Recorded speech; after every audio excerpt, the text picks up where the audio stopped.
you can't write for the masses. People who write for the masses put a shelf life on their things.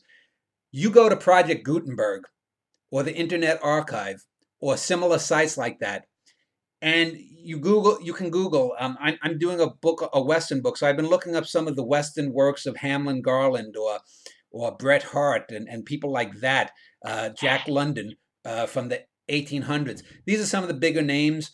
But then there are lots of other books by people who, when I look up the names, they say, "Oh yes, this was the best-selling dime store novelist of 1896." Haven't heard of him because his stuff was didn't have the depth of a London, didn't have the depth of an Ambrose Bierce, didn't have the depth of a Bret Harte, and so these people reflected their times, and there's a minor value in that. If you want to know what the Victorian era was like, and you want to read like some of the female writers of the day who wrote these sort of little ooh tee hee how to transgress in polite society type books. There are plenty of them at Project Gutenberg, and they're kind of fascinating the way it would be to look at sort of like, a monkey that came out of a brain experiment and is sort of retarded and off in the corner just banging his head against the wall.